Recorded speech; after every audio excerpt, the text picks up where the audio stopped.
Everyone, आज का जो हमारा टॉपिक है वो होने वाला है कॉन्ट्रैक्ट लेबर के बारे में। ठीक है। कॉन्ट्रैक्ट लेबर जो कि आता है हमारा chapter number 11 OSH WC rule 2026 में। देखो, ये चैप्टर गाइस सबसे लंबा चैप्टर है पूरे सिलेबस का, मतलब पूरे रूल का सबसे बड़ा चैप्टर यही है। ठीक है, तो थोड़ा सा हम लोग इसमें जो इंपॉर्टेंट पॉइंट है बस वही सब कवर अप करेंगे। सारा पॉइंट पढ़ने जाएंगे तो फिर उतना टाइम अभी है नहीं। ठीक है, तो जो इंपॉर्टेंट पॉइंट लगेगा बस वही सब कवर अप करेंगे। तो जैसे कॉन्ट्रैक्ट लेबर का है तो इसमें काफ़ी सारा पॉइंट दिया हुआ है। ठीक है, जो कि आपको उतना इम्पोर्टेंट नहीं है, लेकिन आप लोग फिर भी अपने से एक बार पढ़ लीजिएगा। इसमें जो जो इम्पोर्टेंट है मैं बस आपको वही सब बता देता हूँ। ठीक है, तो देखो, इसमें हमारा जो पहला है वो है रूल नंबर 85। ठीक है, रूल नंबर 85 किसके बारे में है? कॉन्ट्रैक्टर का क्वालिफिकेशन के बारे में। जो भी आपका कॉन्ट्रैक्टर होगा माइंस में, उसका क्या क्या क्वालिफिकेशन होगा उसके बारे में इसमें पढ़ना है हमें। ठीक है, लिखा हुआ है a contractor must not be undischarged insolvent. Undischarged insolvent का मतलब होता है दिवालिया। ठीक है, ऐसा नहीं होगा कि जो भी हमारा कॉन्ट्रैक्टर है, मतलब ठेकेदार है, वो दिवालिया हो। ठीक है, पता चला कि माई मतलब दिवालिया है वो खुद, और वो खुद पैसा का घपला कर रहा है, ये पैसा देने में दिक्कत कर रहा है। तो इसीलिए पहला कंडीशन है उसका क्वालिफिकेशन में कि वो दिवालिया नहीं होना चाहिए। दूसरा लिखा हुआ है convicted to any offense involving imprisonment exceeding 3 months during the past 2 years। लिखा हुआ है कि बीते हुए 2 सालों में, ठीक है, 2 सालों में मतलब 2 ईयर्स में उसको 3 मंथ का जेल नहीं हुआ हो, मतलब किसी भी कारणवश वो जेल में ना रहा हो 2 साल के अंदर। ठीक है, तो वही है कि किसी भी मतलब गुनाह के लिए उसको जेल नहीं हुआ हो एक्सीडिंग टू, मतलब 3 साल से ज़्यादा के लिए पिछले 2 साल में। ठीक है, ये है। तो बस यही दो चीज़ का ध्यान रखना है कि जो भी कॉन्ट्रैक्टर होगा उसका क्या क्या है, एक तो दिवालिया नहीं होना चाहिए, दूसरा उसको जेल नहीं होना चाहिए। और कितने मंथ के लिए नहीं होना चाहिए? 3 मंथ से ज़्यादा के लिए नहीं होना चाहिए, और 2 साल के लिए, मतलब पिछले 2 साल का देखा जाएगा रिकॉर्ड। आगे है आपका रूल नंबर 87 से लेकर 90 तक। ठीक है, इसमें सारा आपका लाइसेंस एंड फीस के बारे में दिया हुआ है कि क्या लाइसेंस है, क्या फीस होगा उसके बारे में। तो देखिए, जो भी आपका एप्लीकेशन होगा ना वो आप इलेक्ट्रॉनिकली मतलब भरिएगा। श्रम सुविधा पोर्टल के बारे में आप लोगों ने पता होगा कि श्रम सुविधा पोर्टल एक गवर्नमेंट पोर्टल है जो गवर्नमेंट ऑफ इंडिया के द्वारा बनाया गया है। और इसके बारे में हम लोग पहले भी पढ़े हैं कि जितना भी ऑनलाइन आवेदन होता है सब इसी पोर्टल में होता है। और क्या बोल रहा है कि single licence can be issue for multiple state और pan India valid for 5 years. मतलब देखिए, आप सिंगल लाइसेंस लेके, ठीक है, इंडिया का अलग अलग स्टेट में भी आप काम कर सकते हैं। ऐसा नहीं है कि आप अगर लाइसेंस इस स्टेट से लिए हैं तो आप इसी स्टेट में काम करिएगा। आप इंडिया का मल्टीपल स्टेट में काम कर सकते हैं और उसका वैलिडिटी रहेगा 5 सालों के लिए। तो ये भी याद रखिएगा। और आगे क्या बोल रहा है कि कोई भी लाइसेंस का ज़रूरत नहीं होगा अगर आपके पास 39 वर्कर है, मतलब कि 49 या 49 से कम। ठीक है, 49 से कम, लेस देन 49। अगर आपके पास 39 या 39 से कम वर्कर है तब उस केस में आपको लाइसेंस का ज़रूरत नहीं पड़ेगा। एग्जाम में इंपॉर्टेंट है, आ सकता है कि कितने नंबर ऑफ वर्कर रहेंगे तो लाइसेंस का रिक्वायरमेंट नहीं है, तो याद रखिएगा 49। उसके बाद क्या बोल रहा है, जो फी रेंज होगा वो आपका 1000 से अप टू 40,000 तक होना चाहिए वर्कर के लिए। मतलब कि जो भी आप फीस दीजिएगा वर्कर को वो 1000 से लेकर 40,000 तक आपके पास होना चाहिए। आगे आता है आपका सिक्योरिटी डिपॉजिट, जो कि आपका रूल नंबर 90 में है। सिक्योरिटी डिपॉजिट में क्या बोल रहा है कि जो भी कॉन्ट्रैक्ट वर्कर होगा ना वो एक 1000 रुपीज़ मतलब अपना एज अ डिपॉजिट जमा करेगा। ठीक है, लार्ज डिप्लॉयमेंट, चाहे 1 लाख से 2 लाख वर्कर होंगे, वहाँ रिक्वायरमेंट होगा और डायनेमिक डिपॉजिट रेंज 10 करोड़ से 20 करोड़ तक के लिए। जहाँ आपके माइंस मतलब कोई भी मतलब ये क्या बोलते हैं, कोई माइंस का तो बात नहीं हो रहा है इसमें, कोई भी आपका वर्क प्लेस में है जहाँ पे 1 लाख से 2 लाख वर्कर आपका काम कर रहे होंगे, उस केस में जो आपका डायनेमिक डिपॉजिट होगा वो आपका 10 करोड़ से 20 करोड़ तक होगा। देखिएगा, इसमें बहुत सारा पॉइंट है जो हम स्किप कर रहे हैं। ठीक है, क्योंकि ये सब हम लोग को पढ़ना नहीं है, लेकिन एग्जाम में डाटा से पूछ सकता है, तो उसीलिए एक बार आप लोग इसको देख लीजिएगा कि क्या क्या है। ठीक है ना। आता है आपका आगे एमेनिटीज एंड रिस्पॉन्सिबिलिटीज, जो कि आपका रूल नंबर 86 से 93 के बीच में है। देखिए, इसमें आप लोग को एक चीज़ थोड़ा कन्फ्यूजन भी हो रहा होगा कि यहाँ 85 है, फिर 86 नहीं है, फिर 87, 89, 90 है, 90 है, यहाँ पे 86, 93 है। तो देखिए, ये सारा चीज़ जो भी है ना ये बांट दिया गया है। ठीक है, कि जो भी आपका रूल नंबर 85 में है वो किसके बारे में है, 87 से 90 में दिया हुआ है वो लाइसेंस के फी के बारे में है। तो ये एक तरह से कैटेगरी वाइज इसको डिवाइड करके मैं पढ़ा रहा हूँ। ठीक है, कि आपको समझ में आए, मतलब सब कुछ घोच पोच ना हो जाए। सीक्वेंस में आपका पीडीएफ तो है ही, तो आप उससे देख सकते हो। ठीक है, अब देखिए 86 से 93 में क्या-क्या आपका रिस्पॉन्सिबिलिटी है दिया हुआ है। जो भी आपका प्रिंसिपल एम्प्लॉयर होगा, उसको बेसिक फैसिलिटी प्रोवाइड हो करना होगा, जैसे कि टॉयलेट हो गया, वॉशरूम हो गया, ड्रिंकिंग वाटर हो गया, फर्स्ट एड रूम हो गया, कैंटीन हो गया, क्रेच हो गया। ये सब बेसिक फैसिलिटी है जो भी आपका एक एम्प्लॉयर होगा उसको प्रोवाइड करना होगा। लिखा हुआ है if contract worker operate inside their premises, ठीक है? अगर कॉन्ट्रैक्ट वर्कर काम कर रहा है आपके अंडर तब, जैसे कि आप एम्प्लॉयर हैं, आप नौकरी दे रहे हैं और आपके अंदर जो कॉन्ट्रैक्ट वर्कर काम कर रहा है, मतलब दिहाड़ी मजदूर एक तरह से इसको हिंदी में हम लोग बोलते हैं। तो आपको ये सारा फैसिलिटी उसको देना पड़ेगा, बेसिक फैसिलिटी है, ये रूल कहता है। उसके बाद क्या बोल रहा है कि कॉन्ट्रैक्टर जो भी आपका कॉन्ट्रैक्ट लेगा ना, जैसे आपका जैसे पता ही होगा आपको क्या होता है कि 4-5 लेबर है, उसका एक कॉन्ट्रैक्टर होता है जो कॉन्ट्रैक्ट लेके ये सब लेबर को जॉब देता है और काम करवाता है। तो उस केस में जो भी आपका कॉन्ट्रैक्टर होगा, उसका ये ज़िम्मेदारी हो कि वो इक्वल सर्विस, मतलब सबको इक्वल सर्विस कंडीशन प्रोवाइड करे। ऐसा नहीं है कि किसी लेबर को 5 घंटा काम करवा रहे हैं, छुट्टी दे रहे हैं, किसी को 10 घंटा काम करवा रहे हैं, तो ऐसा नहीं करना है, ठीक है? सारे लेबर को आपका इक्वल सर्विस प्रोवाइड करना है, जैसे कि वेजेस, मतलब कि उसका पैसा में भी किसी को 10 रुपये दे रहे हैं तो किसी को 100 रुपये दे रहे हैं, ऐसा भी नहीं करना। तो इक्वल वेजेस देना है, इक्वल आवर देना है और इक्वल मतलब बराबर हॉलीडे सबको देना है for similar work as the direct worker. अगर वो सब मतलब एक काम कर रहे हैं, सिमिलर वर्क कर रहे हैं तो, ठीक है?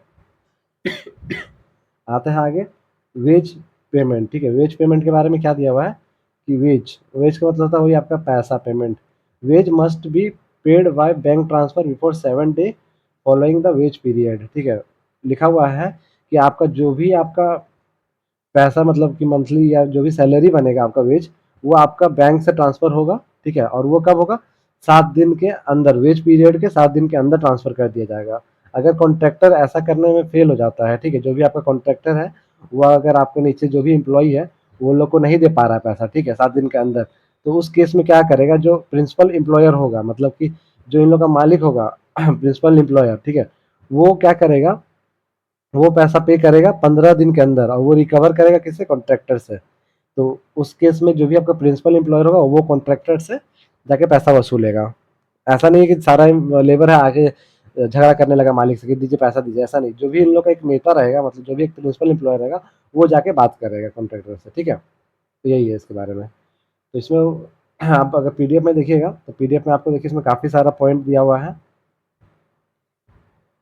ठीक है? लेकिन इसमें से मैं जो इंपॉर्टेंट पॉइंट है ना, बस वो सबको पिकअप कर लिया हूँ। जैसे देखिए इसमें लिखा हुआ था कि अनडिस्चार्ज सॉल्वेंट और कन्वीनियंट लास्ट 2 ईयर्स, मतलब पहला जो बताया था कि उसके पास, कॉन्ट्रैक्टर के पास आपका दिवालिया नहीं होना चाहिए वो, और दूसरा उसको 2 साल की सजा नहीं होना चाहिए पिछले 3 मंथ से, मतलब ज़्यादा के लिए वो जेल में नहीं होना चाहिए पिछले 2 साल में, ये बता दिया। कंडीशन भी बता दिया लाइसेंस के लिए, ठीक है? और फॉर्म्स एंड मैनेजर के बारे में बता दिया कि जो भी होगा ऑनलाइन सम सुविधा पोर्टल में आप लोग अप्लाई करेगा। ये फॉर्म नंबर 21 में दिया हुआ है। सिंगल लाइसेंस से कंडक्टर एक से ज़्यादा स्टेट या फिर पूरे इंडिया में वो काम कर सकता है, ये भी बता चुका हूँ। और वैसे ही काफ़ी सारे छोटे छोटे टर्म्स हैं। Forms and terms and condition of licence 89 में है। देखिए ये सब इंपॉर्टेंट नहीं है गाइस, इसीलिए अभी इसको स्किप कर रहा हूँ, ठीक है? माइंस वाला जहाँ आएगा वो सारा चीज़ को हम लोग line by line cover up करेंगे, ठीक है? अब आते हैं हम लोग अपना अगला पार्ट पे, ठीक है, जो कि है हमारा पार्ट नंबर 2।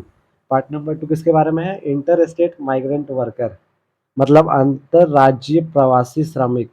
इसका मतलब है कि आपको पता ही होगा कि बहुत जगह ऐसा होता है कि आपके वर्कर दूसरे स्टेट से भी जाते हैं काम करने के लिए, जैसे रहते किसी और स्टेट में है, वहाँ के मूल निवासी है, लेकिन रोजगार की तलाश में वो दूसरे स्टेट में काम करने के लिए जाते हैं, तो उन लोग के लिए भी कुछ रूल है। जैसे क्या क्या लिखा हुआ है, रूल नंबर 102 में लिखा हुआ है, जर्नी अलाउंस, जो भी एम्प्लॉयर होगा वो must provide a lump sum to and fro journey allowance, ठीक है? जो भी आपका माइंस के अंदर, माइंस बोल रहे हैं, जो भी आपका एम्प्लॉयर होगा उसको टू एंड फ्रो जर्नी, मतलब कि हर 12 महीने में, ठीक है, मतलब कि 1 साल के अंदर उसको एक बार अपने घर जाने आने का जर्नी का टिकट दिया जाएगा, ठीक है? वो जर्नी टिकट मिनिमम आपका सेकंड क्लास का होना चाहिए ट्रेन के केस में, और बस का फेयर होना चाहिए अगर बस से जा रहा है तो, बस का जो भाड़ा है वो, ठीक है?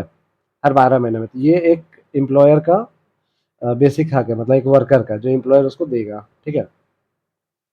Provided the worker completed 180 day of employment in the preceding 12 month. लिखा हुआ है कि जो भी वर्कर अगर 180 दिन से लगातार काम कर रहा है, ठीक है, तो उसको भी पिछले 12 महीना में, ठीक है, तो उस केस में उसको भी ये चीज़ प्रोवाइड किया जाएगा। तो दोनों केस में एक तो हो गया आपका 360 डेज वाला, अगर 12 मंथ के बाद के 360 डेज, और अगर लास्ट 12 महीने में, मतलब पिछले साल का 12 महीने में अगर वो 180 दिन काम किया है तो उस केस में भी ये चीज़ लागू होगा। तो दोनों ध्यान रखिएगा, ठीक है। आगे है आपका टोल फ्री हेल्प लाइन, ठीक है। लिखा हुआ है, a dedicated toll free helpline number will be stabilised by the director general labour welfare organisation to address worker queries and safety. आपका एक general toll free helpline number provide किया जाएगा, ठीक है, जिसमें जिसको स्टेबलाइज करने का मतलब बनाने का जिम्मेदारी किसका रहेगा, director general of labour and welfare organisation का, ठीक है। किस चीज़ के लिए मतलब टोल फ्री नंबर दिया जाएगा कि एड्रेस कर सके वर्कर का कोई क्वायरीज है या फिर उसको सेफ्टी को लेके, ऐसा तो नहीं कि वर्कर को बहुत ज़्यादा प्रभावित किया जा रहा है या फिर उस पर दबाव बनाया जा रहा है, ठीक है, या फिर जो भी उसका क्वेश्चन है उस सब चीज़ के लिए एक हेल्पलाइन नंबर उसको दिया जाएगा। तो पार्ट 2 में बस यही है, दो चीज़ तो ध्यान रखने वाला। अब आते हैं हमारा पार्ट 3 जो कि है audio visual worker. Audio visual worker के बारे में देखिए क्या दिया हुआ है कि फॉर्मल एग्रीमेंट है आपका रूल नंबर 105 में लिखा हुआ है, every audio visual worker must sign a formal register agreement, ठीक है। जितना भी आपका ऑडियो विजुअल वर्कर होगा, मतलब जिसको देखने या सुनने में आपको दिक्कत हो रहा होगा, वैसा वर्कर एक फॉर्मल रजिस्टर एग्रीमेंट साइन करेगा, जो कि प्रोड्यूस होगा किस में, फॉर्म नंबर 24 में, ठीक है। फॉर्म नंबर 24 में एक रजिस्टर्ड होगा, मतलब एग्रीमेंट होगा, जिसको कौन कौन साइन करेगा, एक ऑडियो विजुअल वर्कर काम करने से पहले, ठीक है, with the help of producer. आगे भी क्या लिखा हुआ है, despite resolution disputes dispute resolution disputes are refers to a conclusion officer or tribal officer under the guidelines to the industrial relation code 2020। लिखा हुआ डिस्प्यूट, डिस्प्यूट्स का मतलब हो गया विवाद। जो भी आपका माइंस में विवाद होता है उसको क्या हो, उसको सुलह करने का जिम्मेदारी आपका किसका रहेगा, कॉन्सुलेशन ऑफिसर का या फिर ट्रिब्यूनल का, और वो किस गाइडलाइंस के तहत होगा, इंडस्ट्रियल रिलेशन कोड 2020 के तहत। बस इसमें वही दिया है कि जो भी विवाद होगा उसको आपको कॉन्सुलेशन ऑफिसर या फिर ट्रिब्यूनल सुलझाएगा और वो गाइडलाइंस फॉलो करेगा इसका, ठीक है। देखिए ये सब चीज़ तो इम्पोर्टेंट नहीं था इसलिए स्किप कर दिया। अब आते हैं हमारा पार्ट 4 माइंस वाला केस में, ठीक है। माइंस वाला केस आपका गाइस थोड़ा उससे ही देखा जाए, ठीक है, तो क्योंकि माइंस वाला आपका इम्पोर्टेंट है तो उसको हम लोग ऐसे स्किप नहीं कर सकते, ठीक है। देखिए ये 2 नंबर हो गया आपका, काफ़ी सारा चीज़ दिया हुआ है इसमें जो कि काम का नहीं है, तो उसको भी हम लोग स्किप करते हैं, ये और देखते हैं, ठीक है। आपका माइंस को क्या दिया हुआ है, qualification and appointment of manager in mines. आपका लिखा हुआ है कि कोई भी माइंस को ओपन या री ओपन नहीं किया जाएगा, ठीक है, जबकि उसमें एक मतलब एक मैनेजर को अपॉइंट ना किया जा सके, तो वही दिया हुआ है। पहला 107 रूल जो है उसमें क्वालिफिकेशन एंड अपॉइंटमेंट के बारे में। देखिए अब इसमें आपका एक टेबल बना हुआ है, ठीक है, ये टेबल इंपॉर्टेंट है तो इसको थोड़ा सा ध्यान से देखिएगा, एग्जाम में डायरेक्ट क्वेश्चन इससे बन सकता है, ठीक है। पहला चीज़ है टाइप ऑफ माइंस, ठीक है। दूसरा है एवरेज मटेरियल हैंडल या average output of the mines या फिर essential qualification for the manager, ठीक है, कि आपका पहला किस तरह का माइंस है, वहाँ पे आउटपुट एवरेज कितना है, मतलब सालाना कितना आउटपुट हो रहा है, और उसमें जो भी आपका मैनेजर है उसका क्वालिफिकेशन क्या होगा। तो बिलो ग्राउंड माइंस के केस में, ठीक है, अगर बिलो ग्राउंड माइंस है मतलब अंडरग्राउंड माइंस है एक तरह से, उस केस में अगर आपका एवरेज आउटपुट, ठीक है, अगर एवरेज आउटपुट आपका 2500 टन, ठीक है, 2500 टन से अगर ज़्यादा है, ठीक है, तो उस केस में क्या होगा कि आपका जो भी मैनेजर होगा ना वो फर्स्ट क्लास मैनेजर सर्टिफिकेट होना चाहिए उसके पास। दूसरा बोल रहा है कि अगर एवरेज आउटपुट आपका 2500 से कम है तो वहाँ पे फर्स्ट क्लास या सेकंड क्लास मैनेजर सर्टिफिकेट होना चाहिए कॉम्पिटेंसी वाला। आसान है ये वाला पहला बिलो ग्राउंड केस, आप लोग को ऐसे भी पहले से पता है कि 2500 है, अगर ज़्यादा हो गया, ठीक है, तो फिर फर्स्ट क्लास, और अगर 2500 से कम है तो first class and second class, ठीक है। तो ये आसान है, याद हो जाएगा आप लोग ऐसे ही। तो अंडरग्राउंड का केस हो गया। अब आते हैं हम लोग ओपन कास्ट गोल्ड माइंस के केस में। ओपन कास्ट के माइंस में क्या दिया हुआ है कि average material handle in excess of 20,000 cubic metre. देखिए इसमें जो अंडरग्राउंड होता है ना माइंस, उसमें हम लोग टन के केस में बात करते हैं, ठीक है, 2500 टन। लेकिन ओपन कास्ट के केस में क्या होता है कि 2500 मतलब क्यूबिक मीटर के केस में होता है बात। क्योंकि क्यूबिक मीटर इसलिए ना, क्योंकि ओपन कास्ट माइनिंग चल रहा है तो उसमें आपको पता है कि काफ़ी सारा ओवरबर्डन भी होता है, तो वो सब चीज़ के लिए मतलब क्यूबिक मीटर में एक तरह से कहा जाए तो डील होता है, ठीक है। कि इतना क्यूबिक मीटर निकाला गया है और इतना में कितना मिला आपको ये होल।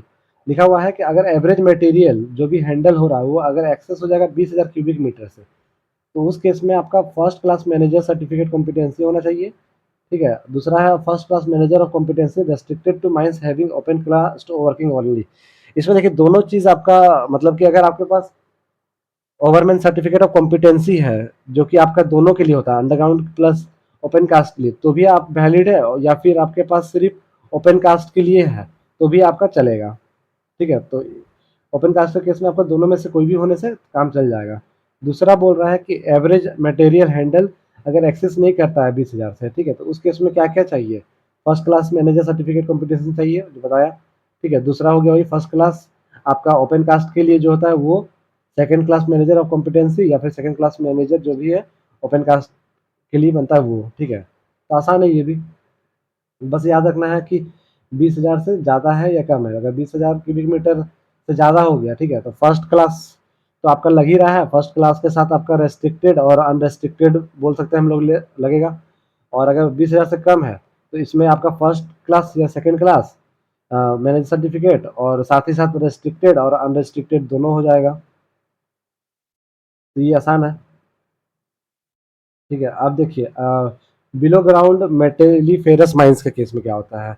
अगर अंडरग्राउंड माइंस है, ठीक है, और मेटेलिफेरस मतलब मेटल माइंस की बात कर रहा है, और अगर उसमें एवरेज आउटपुट अगर 1250 टन से ज़्यादा हो रहा है तब first class manager certificate of competency जो कि मेटल माइंस के लिए होता है, और एवरेज आउटपुट अगर एक्सीड नहीं कर रहा है तो first class manager certificate competency जो मेटल के लिए है, और second class manager certificate competency metal mines के लिए जो होता है। वही है कि अगर ज़्यादा हो गया तो फर्स्ट क्लास सर्टिफिकेट मेटल वाला, और अगर कम है तो फर्स्ट क्लास के साथ साथ सेकंड क्लास भी आता है। फिर ओपन कास्ट मेटलिफेरस माइंस, अब ओपन कास्ट मेटल माइंस के लिए बात कर रहा है, इसमें भी वही 20,000 क्यूबिक मीटर, बस डाटा याद रखना है। बाकी सर्टिफिकेट तो इजी है याद करना, वो तो याद हो ही जाएगा कि अगर ज़्यादा है तो फर्स्ट क्लास लग रहा है, और कम है तो फर्स्ट क्लास के साथ सेकंड क्लास भी लग रहा है बस। और बस इसमें ये चीज़ याद रखना है कि फर्स्ट क्लास जो मैनेजर सर्टिफिकेट कॉम्पिटेंसी है वो मेटल माइंस के लिए होगा या फिर ओपन कास्ट के लिए ओनली होगा। मतलब कि अगर ओपन कास्ट माइनिंग है तो वो रेस्ट्रिक्टेड है कि ओपन कास्ट में ही काम कर सके, तो वो भी इसमें काम करेगा ओपन कास्ट के माइंस के केस में। सेम वही है, अगर 20,000 से कम हुआ तो first class manager certificate, first class manager certificate restricted to open cast case, और second class manager certificate competency metal mines के लिए, या certificate second class manager certificate competency restricted open cast mines के लिए, ठीक है।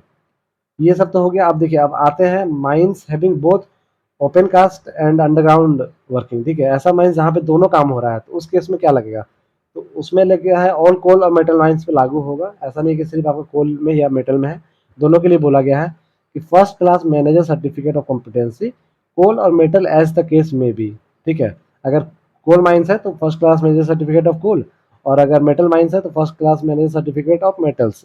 वो स्पेसिफाई होगा कि माइंस किस टाइप का है उस पर, ठीक है।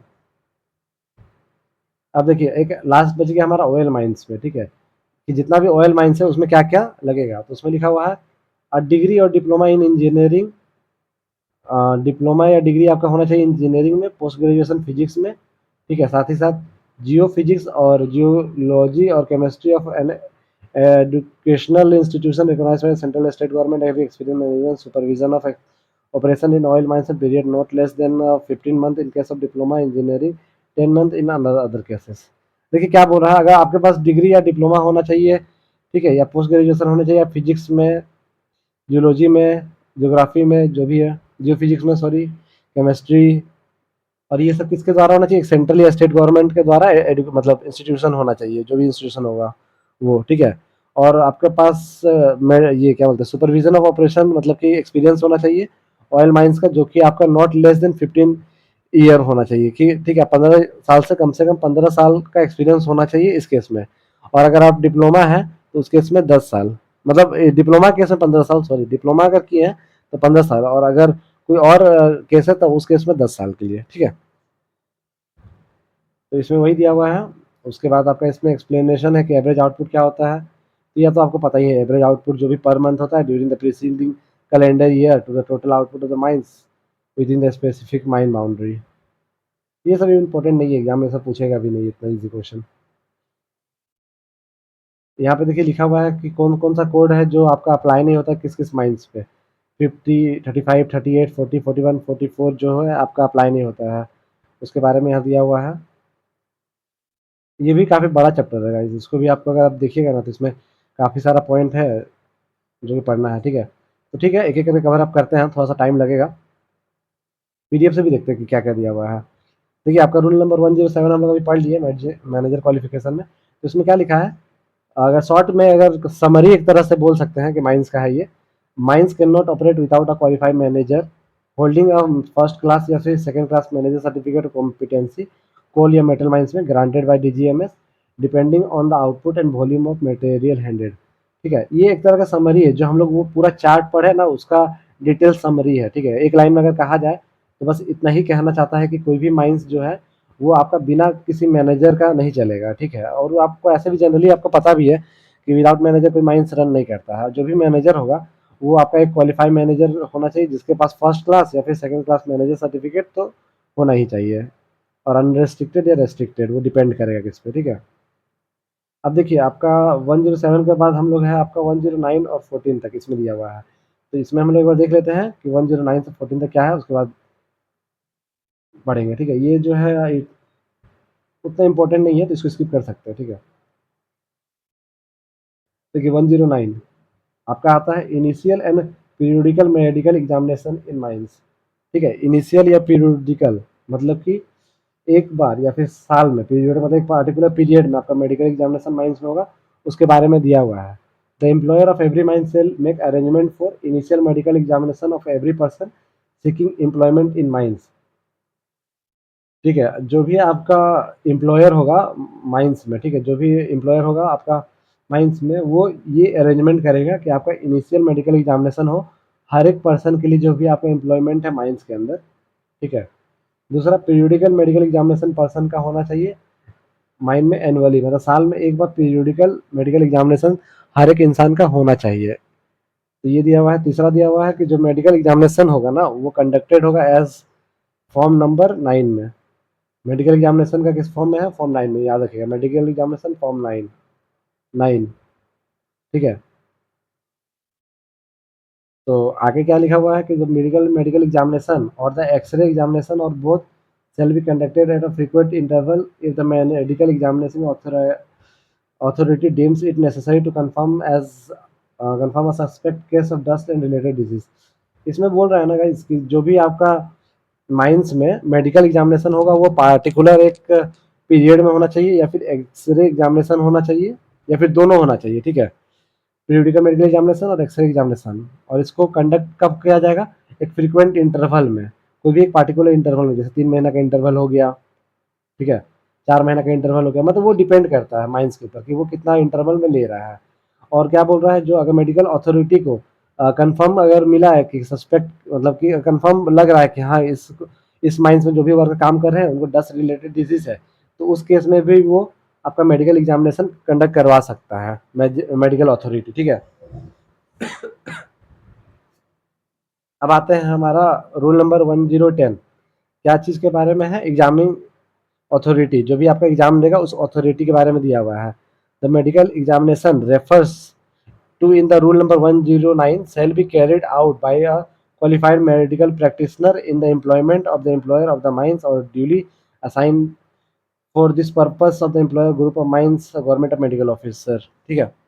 इसमें लिखा हुआ है कि जो भी आपका मेडिकल एग्जामिनेशन होगा वो रूल नंबर 109 को फॉलो करेगा जो हम अभी बताएं आपको, ठीक है।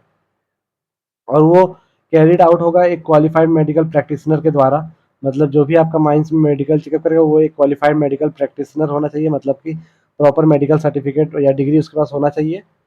और वो एम्प्लॉयमेंट होगा माइंस में, मतलब कि माइंस में ही वो उस चीज़ के लिए एम्प्लॉय किया जाएगा और उसको असाइन किया जाएगा इस पर्पज़ के लिए कि वो ग्रुप ऑफ माइंस, मतलब कि जो भी एम्प्लॉयर है, employer of the group of mines उसको चेक करे या फिर गवर्नमेंट मेडिकल ऑफिसर होना चाहिए या फिर वो कोई।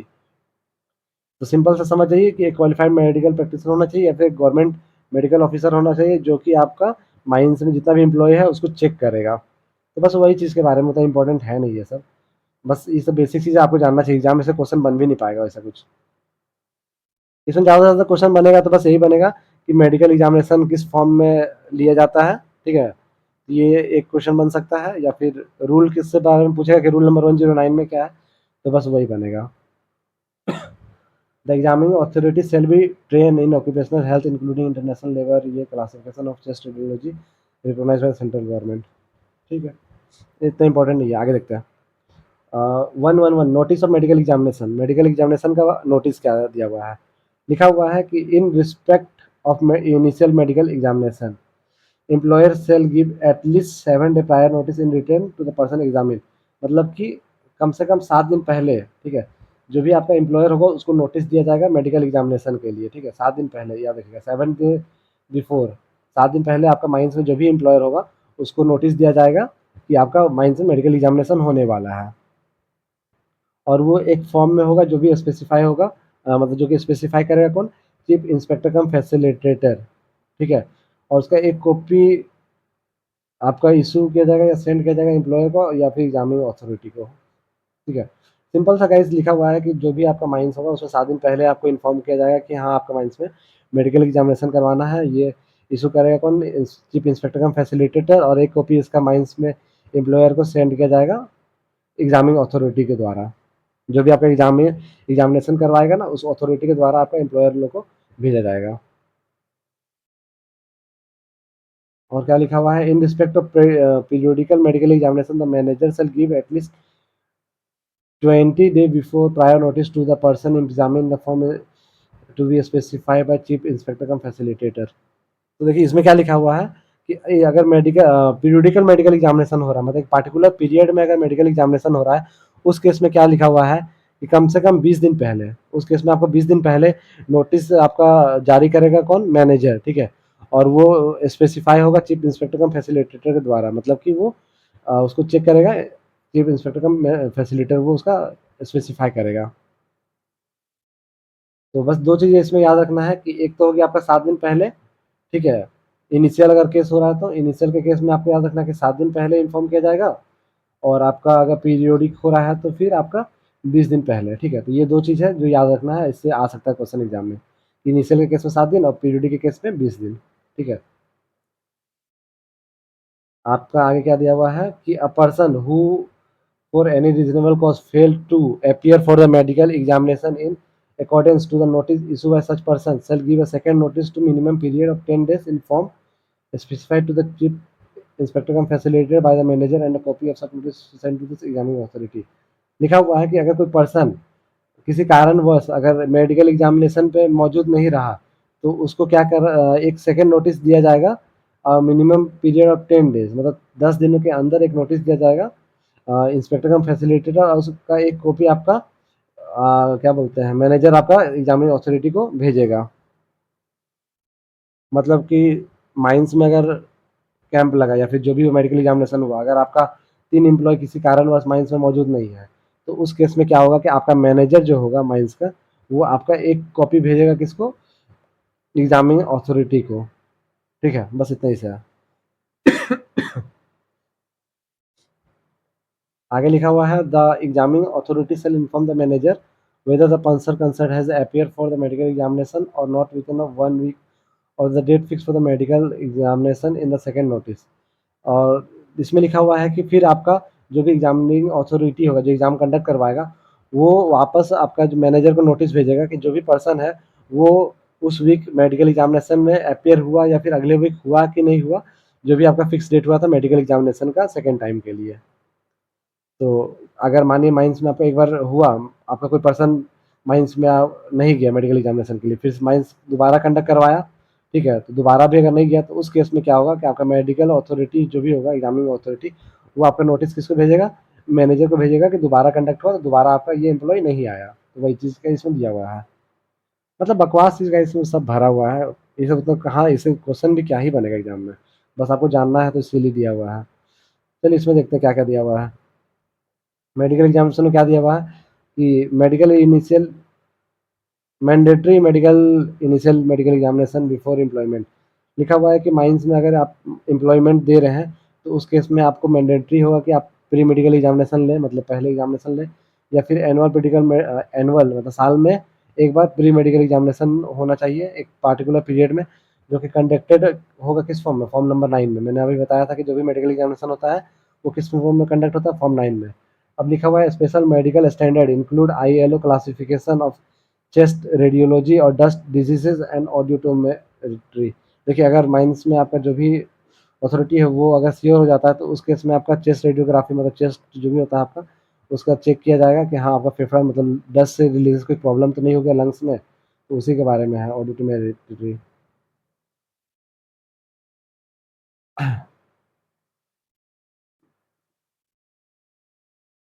यहाँ पे देखिए क्या है, अगर मेडिकल एग्जामिनेशन फेल हो जाता है तो उसके बारे में दिया हुआ है, ठीक है।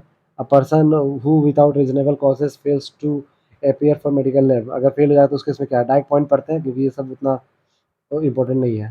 लिखा हुआ है अगर if explanation is found satisfactory by the management such person shall be give another chance to medical examination.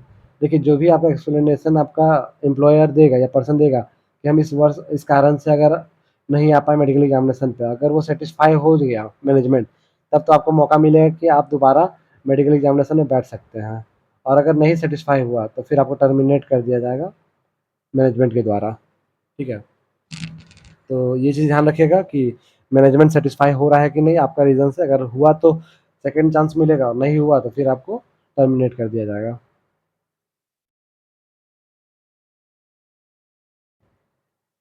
इसमें बाद दिया हुआ है standard and report of medical examination, क्या क्या स्टैंडर्ड या फिर क्या क्या रिपोर्ट होगा आपका मेडिकल एग्जामिनेशन का, उसके बारे में डायरेक्ट पॉइंट पढ़ते हैं। The examining authority hold initial periodical medical examination shall examine a person according to the standard laid down in form number 9।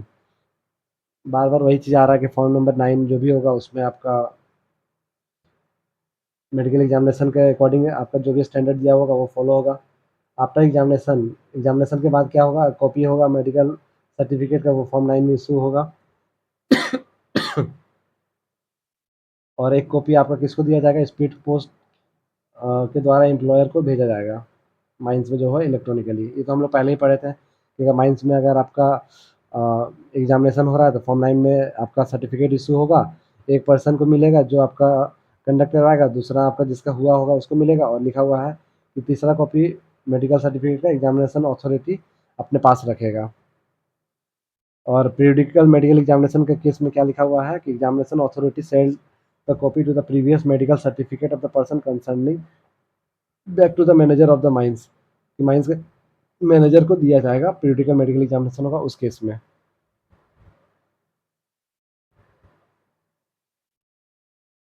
उसमें काफ़ी सारा पॉइंट है गाइस, ठीक है। थोड़ा सा स्किप कर करके देखते हैं, ठीक है। सारा तो कर नहीं पाएंगे क्योंकि ज़्यादा कुछ है नहीं, अभी पढ़ रहे हो तो आपको समझ में आ रहा है, जो इंपॉर्टेंट लगता है वही करते हैं, ठीक है। Identity of candidate, the examining officer record the Aadhaar number, जो भी आपका एग्जामिनिंग अथॉरिटी होगा जो एग्जाम कंडक्ट करवाएगा वो क्या करेगा, रिकॉर्ड करेगा आधार नंबर का कि किसका किसका माइंस में आपका मेडिकल चेकअप हुआ है कि नहीं, वो कंसल्ट होगा या सिग्नेचर लेगा हर एक कैंडिडेट का जो भी आपका मेडिकल एग्जामिनेशन में आएगा, और एक कॉपी उसको मेडिकल सर्टिफिकेट में उसको चिपकाएगा।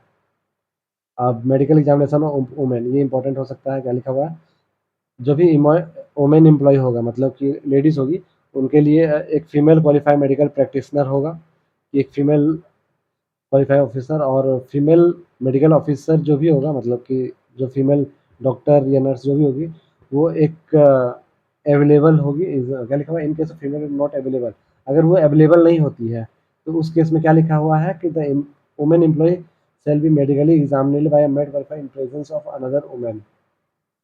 देखिए इसमें दो पॉइंट है बस इम्पोर्टेंट, कि जो भी वुमेन लोग के लिए आपका टेस्ट होगा मेडिकल एग्जामिनेशन होगा वो एक फीमेल डॉक्टर लेगी, अगर इस केस में अगर फीमेल डॉक्टर या मेडिकल प्रैक्टिशनर अवेलेबल नहीं होगा तो फिर वो एक मेल डॉक्टर ही ले लेगा इन प्रेजेंस ऑफ अनदर वुमेन, मतलब एक और मतलब औरत मतलब वुमेन वहाँ पे लेडीज रहेगी उसके साथ में, और मेल डॉक्टर ही उसको चेक कर लेगा उस केस में, ठीक है। तो इसमें बस यही दो पॉइंट दिया हुआ है। अपील फॉर री एग्जामिनेशन है इसमें, उसके बाद constitution of affiliated medical board है, standard and medical re examination of affiliated unfit not to be employed, post of medical examination, examination for hours and ये सब गाइस उतना इंपॉर्टेंट नहीं है, ठीक है, इसे एग्जाम में क्वेश्चन भी नहीं पूछेगा, तो थोड़ा सा इसको स्किप करके चलते हैं, ठीक है, क्योंकि ये बहुत बड़ा है, 30 पेज का है गाइस, ठीक है, 30 पेज समझ रहे हो आप लोग, बहुत बड़ा है, 15 पेज और है इसके बाद जिसमें यही सब दिया हुआ है। तो हम लोग एक बार इसमें ही देख लेते हैं, जो शॉर्ट में एक तरह से समरी है कि समरी में क्या दिया हुआ है रेस्क्यू स्टेशन एंड रूम के बारे में, जो कि आपका रूल नंबर 123 से 126 में दिया हुआ है। Below ground mines have a rescue room, जो अंडरग्राउंड माइंस है ना उसमें एक रेस्क्यू रूम दिया होगा, ठीक है, वो रेस्क्यू रूम कहाँ होगा, एंट्रेंस पे होगा, माइंस का जो भी आपका एंट्रेंस होगा वहाँ पे एक रेस्क्यू रूम दिया होगा। अगर रेस्क्यू रूम अगर अवेलेबल नहीं है 35 किलोमीटर का रेडियस में, तो मतलब माइंस से अगर 35 किलोमीटर का रेडियस में अगर कोई रेस्क्यू रूम अवेलेबल नहीं है, तो उस केस में माइंस का एंट्रेंस जो होगा, माइंस का जैसे ये माइंस है, ठीक है, माइंस का एंट्रेंस है, तो इस जगह पे एक रेस्क्यू रूम मतलब बना होना चाहिए, ठीक है। और super intended by the qualified rescue train expert, और वहाँ पे एक क्वालिफाई मतलब कि क्वालिफाइड रेस्क्यू ट्रेन एक्सपर्ट वहाँ पे मौजूद होना चाहिए, सुपरिटेंडेंट मतलब कि उसको नियुक्त किया जाएगा। आगे यहाँ है आपका 157 से 166 में वोकेशनल एंड रिफ्रेशर ट्रेनिंग लिखा हुआ है, compulsory vocational training before employment, मतलब कि कंपलसरी होगा कि आपका वोकेशनल ट्रेनिंग दिया जाए नौकरी से पहले, मतलब एम्प्लॉयमेंट से पहले, और refresher training at least every 4 year, once in 4 year, मतलब 4 साल में एक बार आपको ट्रेनिंग करवाया जाएगा, जिससे आपको जो भी चीज़ आप भूल गए हैं तो वो सब चीज़ याद आ जाए, वो चीज़ लिखा हुआ है।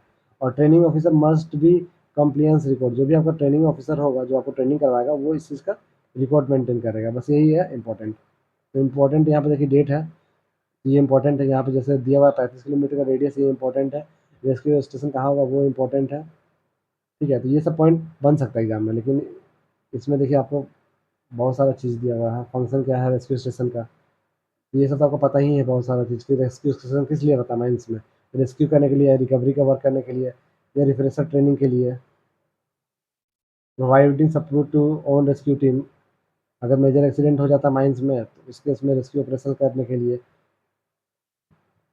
ठीक है। Establishment of rescue station, rescue station के लिए क्या दिया हुआ कंडीशन कि मोर देन अगर 100% एम्प्लॉय है बिलो ग्राउंड में और there is no rescue station within 35 metre of radius, तो वहाँ पे एक रेस्क्यू स्टेशन होना चाहिए सरफेस ऑफ द माइन से माइन एंट्रेंस पे।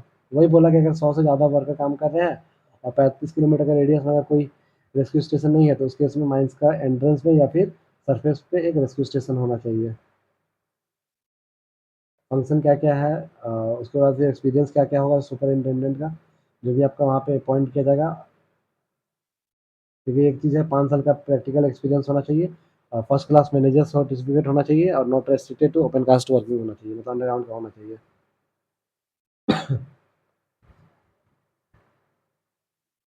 तो इसमें एक तरह से गाइस सब वही दिया हुआ है, काफ़ी सारा पॉइंट है गाइस, ठीक है।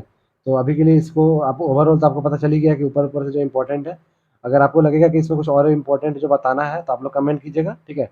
मैं आपको वो चीज़ पढ़ा दूँगा, ठीक है। और आगे मैं एक बार और इस चैप्टर 11 का जो भी अगर कुछ इम्पोर्टेंट होगा, तो उसके लिए एक और पीडीएफ बना लूँगा, ठीक है, और उससे आप लोग को बता दूँगा, क्योंकि इसमें काफ़ी सारा चीज़ है जो हम लोग को नहीं भी पढ़ना है, ठीक है ना। तो वो चीज़ भी आप लोग ध्यान रखिएगा कि बेकार में वो सब चीज़ को दिमाग में रख के कोई फ़ायदा नहीं है, जो इम्पोर्टेंट है माइंड्स के लिए, बस वही सब चीज़ आप लोग ध्यान रखिए, ठीक है। क्योंकि देखिए इसमें कितना बड़ा चैप्टर अभी तक खत्म नहीं हुआ है। मैं बताया ना, जो ये पूरा 90 चैप्टर तक है, देखिए यहाँ तक है, 90 पेज नंबर तक, मतलब कि 90 पेज तक है ये। तो आप लोग एक बार देखिएगा इसको, और कुछ इंपॉर्टेंट होगा तो मैं आपको नेक्स्ट क्लास में बता दूँगा, ठीक है। तब तक के लिए कि वीडियो को ज़्यादा लंबा करके फ़ायदा भी नहीं है, जो इम्पोर्टेंट था आपको मैं ऊपर-ऊपर से बता ही चुका हूँ, ठीक है। तो आज के लिए इतना ही रहने देते हैं, अगर आपको वीडियो पसंद आया तो एक लाइक कर दीजिएगा गाइस, और चैनल को भी सब्सक्राइब कर लीजिएगा, और इसका पीडीएफ तो मैं आपको टेलीग्राम चैनल पे डाल दूँगा। और साथ ही साथ अगर आप चाहते हैं, ठीक है, कि इसका एमसीक्यू क्वेश्चन अगर मैं लाऊँ, एमसीक्यू क्वेश्चन लाऊँ, तो आप लोग 50 सब्सक्राइबर कम से कम कंप्लीट करा दीजिए, कि लाइव क्लास में मैं आप लोग के लिए मतलब कि सारा एमसीक्यू चैप्टर 1 से लेके 10 तक सारा एमसीक्यू प्रोवाइड कर सकूँ, ठीक है। 1 से लेके 10 तक जो भी होगा एमसीक्यू इम्पोर्टेंट जो होगा एग्ज़ाम पर्पज़ के लिए वो, और मेरा वादा है कि एमसीक्यू जो भी आएगा वो एटलीस्ट 50 प्लस ही आएगा, ठीक है। और उसी से एग्ज़ाम में क्वेश्चन भी आपका आने वाला है, या बनेगा क्वेश्चन भी तो उसी से बनेगा, ठीक है। तो ठीक है गाइस, आज के लिए इतना ही रहने देते हैं। थैंक यू, मिलते हैं अब नेक्स्ट वीडियो में।